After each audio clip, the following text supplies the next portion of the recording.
Bullet 350 2026 wait ചെയ്തിരിക്കുകയാണ് യഥാർത്ഥത്തിൽ bullet പ്രേമികൾ.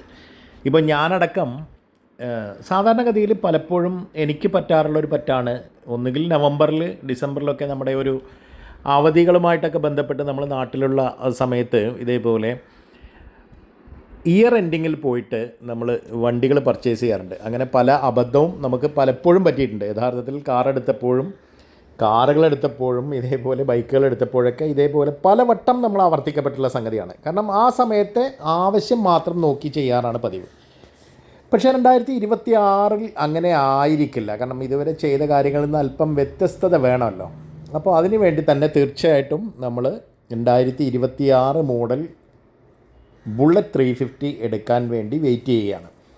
അപ്പോൾ അതിനകത്തുള്ള കാര്യം എന്താണെന്ന് വെച്ചാൽ എന്തെങ്കിലുമൊക്കെ ചെറിയ അപ്ഡേറ്റുകളെങ്കിലും ഉണ്ടാവും എന്നുള്ള ഒരു ചെറിയ കാത്തിരിപ്പും അതിലുണ്ട്. പക്ഷേ ഈ ഷോറൂമിൽ നിന്ന് നമുക്ക് കിട്ടുന്ന വിവരമനുസരിച്ചാണെങ്കിൽ അതിന് കാര്യമായിട്ട് എന്താ പറയുക, നിരാശയാണ് ഫലം. കാര്യം 350 ഈ ബുള്ളറ്റ് 350 കാര്യമായിട്ട് അതിലെ നിലവിലുള്ള വേരിയൻറ്റുകളിലോ ഈവൻ നിറങ്ങളിൽ ആണെങ്കിൽ പോലും ഒരു വ്യത്യാസവും വരുന്നില്ല.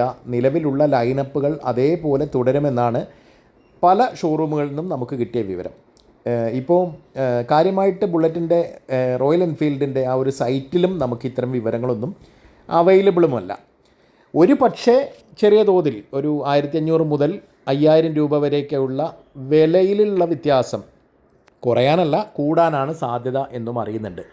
എന്തായാലും കാര്യങ്ങൾ നമ്മൾ ഇപ്പോൾ ഈ 10-20 ദിവസം മാത്രമേ ഉള്ളൂ. ഇപ്പം ഞാൻ ഈ വീഡിയോ തയ്യാറാക്കുന്നത് ഡിസംബർ അവസാന വാരമാണ്. ഇനിയും ജനുവരി 15 ശേഷം മാത്രമാണ് 2026 മോഡൽ ക്ലാസിക് അല്ല ബുള്ളറ്റ് 350 എത്തുകയുള്ളൂ എന്നാണ് പറയുന്നത്. ചിലപ്പോൾ മുന്തിയ ലൈനപ്പുകളെല്ലാം ചിലപ്പോൾ നേരത്തെ വരാൻ സാധ്യതയുണ്ട് അതിന് മുമ്പ്. എന്തായാലും ബുക്കിങ്ങിനനുസരിച്ചായിരിക്കും ഇത്തരത്തിൽ വാഹനങ്ങൾ എത്തുക എന്നാണ് ഷോറൂമിൽ നമുക്കറിയാൻ കഴിഞ്ഞത്. അപ്പോൾ ഞാൻ ഉദ്ദേശിക്കുന്നത് ബറ്റാലിയൻ ബ്ലാക്ക് എടുക്കുക എന്നുള്ളത് തന്നെയാണ്. അതിലുള്ളൊരു പ്രശ്നം എന്താണെന്ന് വെച്ചാൽ ബാക്കിൽ നമുക്ക് കിട്ടുന്നത് ഡ്രം ബ്രേക്കുകളാണ്.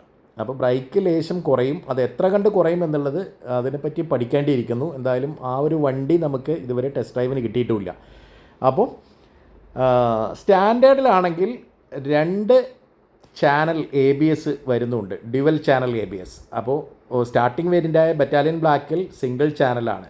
എന്തായാലും നമുക്ക് കാത്തിരിക്കാം ഒരു 15 ദിവസം കൂടി, അല്ലേ? ബുള്ളറ്റിനേക്കാൾ ചെറിയ വണ്ടിയായിട്ടുള്ള ഹണ്ടറിൽ പോലും സ്ലിപ്പർ ക്ലച്ച് പോലുള്ള സ്മൂത്ത്നെസ് സംവിധാനമൊക്കെ ക്ലച്ചിൻ്റെ ഭാഗത്ത് വന്നു കഴിഞ്ഞു. അപ്പോൾ എൻജിനും ക്ലച്ചുമൊക്കെ അടങ്ങുന്ന ആ ഹൃദയഭാഗങ്ങളിൽ പോലും വന്ന മാറ്റങ്ങൾ ബുള്ളറ്റിലേക്ക് വരുമായിരിക്കും എന്നൊക്കെയുള്ള പ്രതീക്ഷയായിരുന്നു. പക്ഷേ അത് ഇല്ലെന്നാണ് കേൾക്കുന്നത്. നോക്കാം.